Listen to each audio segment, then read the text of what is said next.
prerogative to prosecute. So then, sa amin nga, parati namin sinasabi, once they're presented, they will be subjected to cross-examination on our part. Anong circumstance haharap si VP sa trial?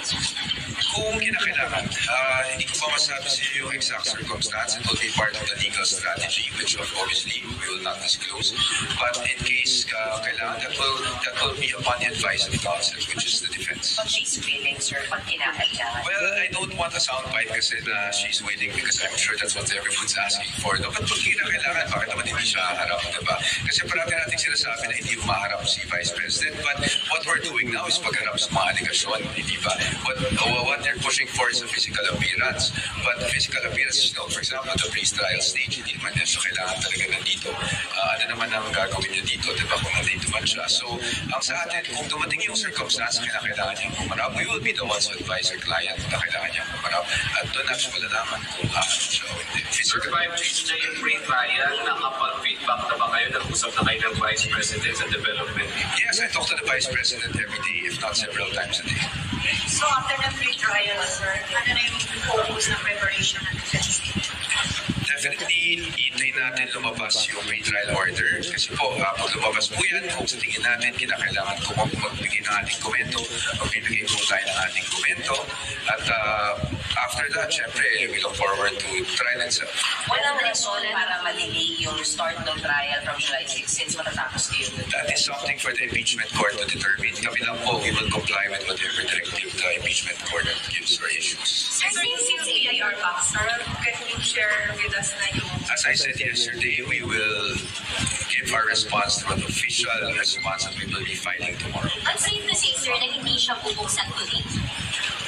Well, it's not up to me, that's up to the impeachment court po. So I will not be the one to answer. Pero hindi po ba kayo parang required yung meron muna kayong sagot before that issue is resolved? Actually, wala namang utos sa amin na mag-comment. But because nakapit kami sa manifestation, we will also file our decision on the matter, which I think the impeachment court will also appreciate. The impeachment court will rule even if you don't have a comment, sir.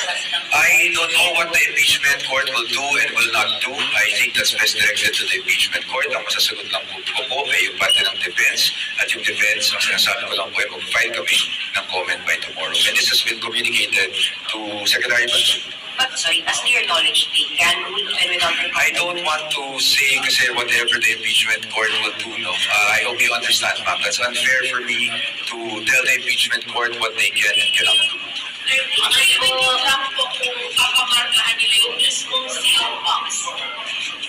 Sorry?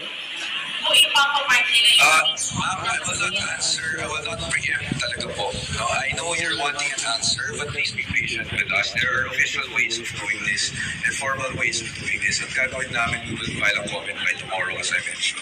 May mga nagsasabi na sa House hearings, may mga nagpapakita na misconduct, matter of misconduct. Ano po yung sagot ng defense na mapapatunayan yun? Ano pong misconduct sa House hearings? Sa public trust po, internal public trust. Sorry po sir, hindi ko po masyadong maintindihan yung question. Can you rephrase the question so I can answer you?